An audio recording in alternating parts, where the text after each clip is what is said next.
Everybody knows all guests on ZASLOW Show 2.0, brought to us by the official beer of ZASLOW Show 2.0, our beer of choice, Johnny Cuba. What better way to get your Friday started?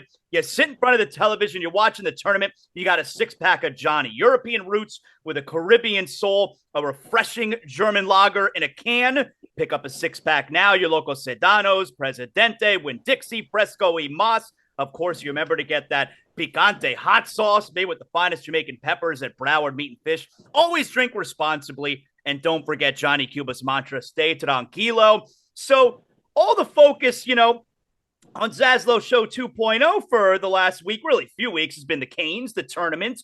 And then it's like, hey, by the way, FAU has had an amazing season. They're playing tonight. It'll be around middle of the second half of the Canes game. They'll get going. Ken LaVicka, ESPN, West Palm Beach, of course, Good Karma broadcast, and everybody knows I love those guys. They're super good to me. And the voice of FAU men's basketball joining us here on the program for the first time. Ken, appreciate you hanging out with us here today. I could see, based on the smile on your face, you're as excited as I would think you are for tonight.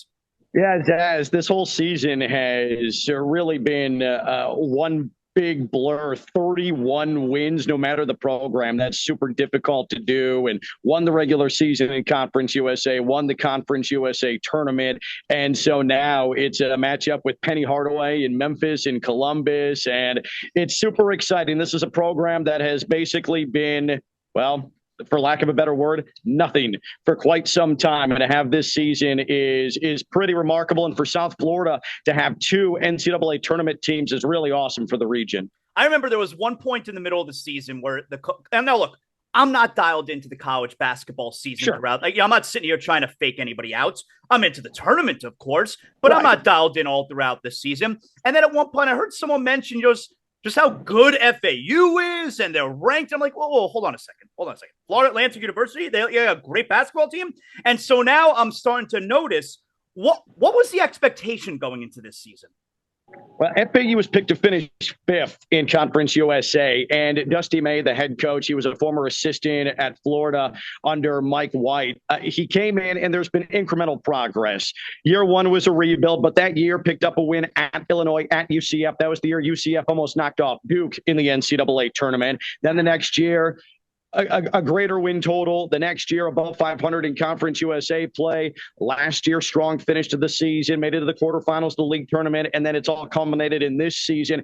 There were expectations internally about this team, but certainly nobody saw 31 wins coming. Thought that this team would compete for the Conference USA regular season title, but you had a UAB that had a candidate for the nation's leading scorer, Jelly Walker, North Texas, who had won the league the last 3 years, and so it was going to be tough to hurdle them.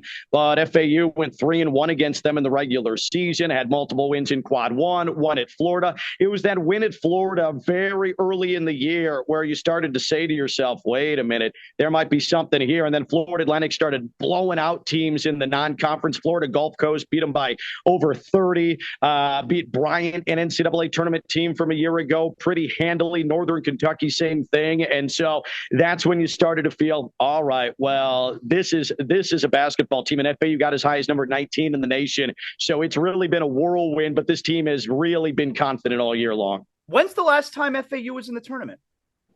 2002, the only other tournament appearance. They got in, they won the ASUN tournament, lost by 8 to Alabama, and that was the only other time. Since then, Florida Atlantic has only had 4 other winning seasons in program history, just strictly above 500, and 3 of those come courtesy of Dusty May. So it's been a long drought. It hasn't been missing the tournament. It's been not even competitive some years and not even close to the tourney before this season. Have you ever been to the tournament? As a fan. I have been there as a fan. It actually, a couple of years ago when Jacksonville had the regionals, I went as part of a bachelor party. So my bachelor party, I should specify. And it was very cloudy, very blurry. Good experience for what I can remember, and didn't want to die during the course of the sessions. But certainly never been in this capacity. And it is I'm proud of what I've done professionally. I don't get starstruck. You're the same way. I mean, you being around the Heat championships, all that, it's hard to be blown away by something. I'm really trying to let it sort of sink in, enjoy it, not take it for granted, because and you just don't know when FAU will be back. Hopefully there's sustained success, but at this level of college basketball, you just don't know. Are you nervous? Yeah. And me, though, I'm anxiety ridden as it is. I'm completely neurotic, so it doesn't take much for me to get the butterflies in the stomach and to get all tight and nervy. But it's not just for me the fact that it's an NCAA tournament game that I'm going to be able to be a part of and call. It's that these guys, this group, this team, I don't want it to end. This is such an awesome group of human beings on this team, competitive, everything you're asking for, unselfish, get it done on both ends. And I'd love to see it continue. They deserve the national accolades. They deserve to have a day tomorrow where the nation heaps praise on them in advance of playing, in all likelihood, top-seeded Purdue. So that's where really the nervousness comes from, because nobody's ready for this thing to end. Tell me a little bit about the kids. Are we a young team, or are we upperclassmen? Tell me a little bit. So this is actually a team that has one player that runs out of college eligibility after this season. That's Mike Forrest, who's actually from Blanche Ely, won 2 state championships at Blanche Ely, South Florida kid. He's a great story. He was the first prospect that Dusty May called when he took the job coming out of the University of Florida 5 years ago. And he has started his entire career and came off the bench this season, completely unselfish. FAU, after that, has sophomores and freshmen in eligibility standing. The COVID year throws everything off, but sophomore and freshmen in eligibility standing that are their major contributors. Their leading scorers just over 13 points a game. He came off the bench. Nelly Davis out of Gary, Indiana, 6th man of the year in Conference USA. Last year's leading scorer. This year's second leading scorer on this team is Elijah Martin. He's a native of Mississippi. They're balanced up and down. There's 7 guys that average 9 points or above on this roster. They were number 1 in offensive efficiency in Conference USA, finished just barely number 2 in defensive efficiency.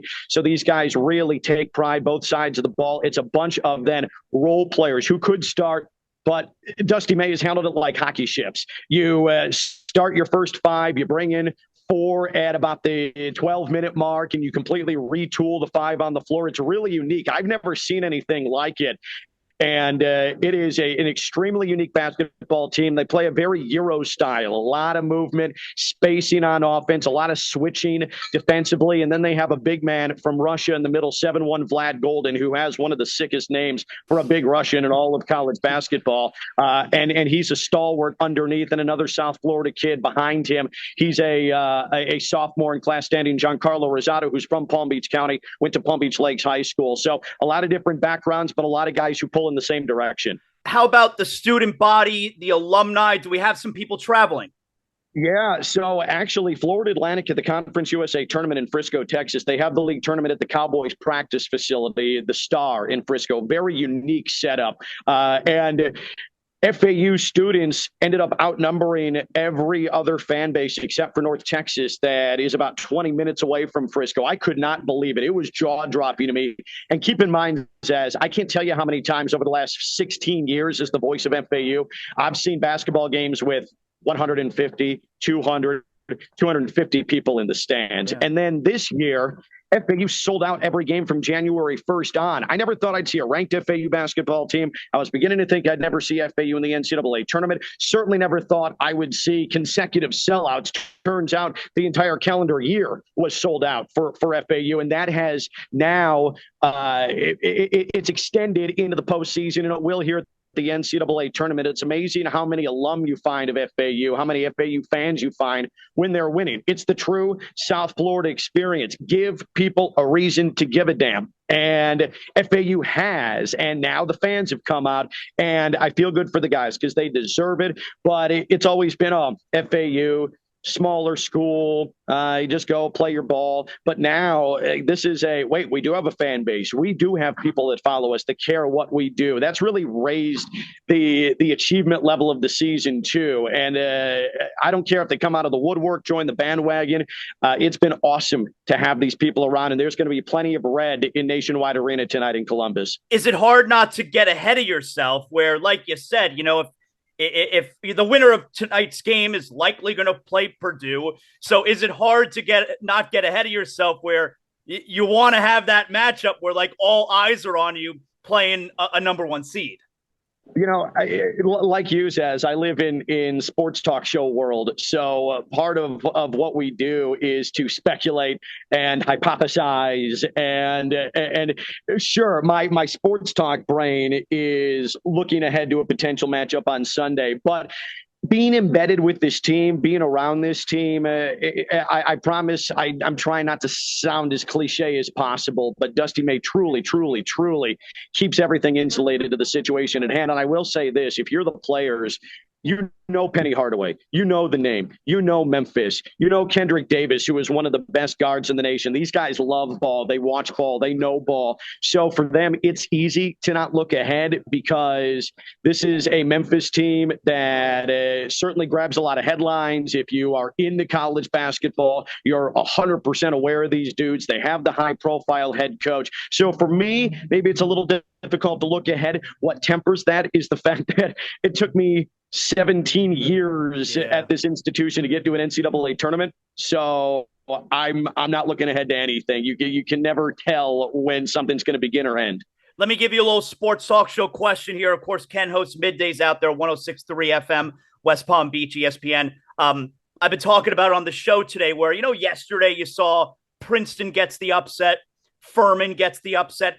It's part of the fun with this, the madness, all right? Sure. You want some of those upsets. But I come from a place where I don't want too much madness because if there's too much madness, we're not getting the great matchups in the Sweet 16, in the regional championship, in the Final Four. So give me a couple of upsets, but I can't have all the big schools losing. How do you feel about that?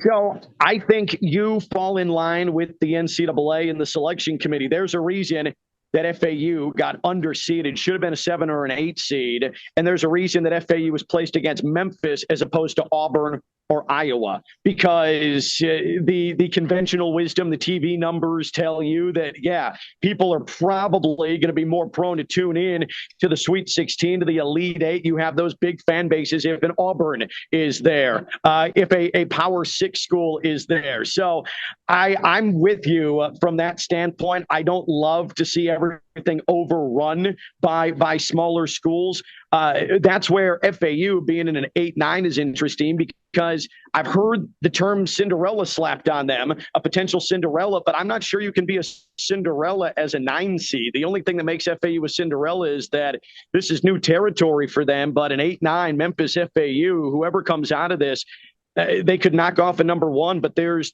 certainly an expectation from both teams that they can do it. And I think that the odds would show that as well. But generally, I'm with you. It's nice to have a St. Peter's occasionally. It's nice to have a Butler occasionally, but you can't have, the 6 of your Elite 8 teams that are coming out of the Sun Belt or out of the Mountain West. I'm with you on that, but I'm certainly fine with the lone representative from Conference USA going to the Elite 8. So the Canes game, 7:25, FAU 9:20. So you can, if you want to watch the Florida teams, you missed the first 5, 6, 7 minutes of FAU. You catch the end of the Canes game, you catch the majority of that game. So tell everybody how they can hear your call tonight. Go ahead. All right, so the FAU Basketball Radio Network from Learfield, and what I would say, too, is especially those who might be watching and listening to us in South Broward and in Dade and in Monroe and across the country, the Varsity Network app, it's free. Download it, search FAU. It's right there for you. I'll have the pregame start at 8:30, 9:20 will be the tip time. And what I will say, too, My wife is a huge Canes fan. She's a Canes alum, football season ticket holder, the whole thing. She's got the Miami watch party tonight, and then she's banking on, because FAU's on the back end of that night session, things usually don't start on time.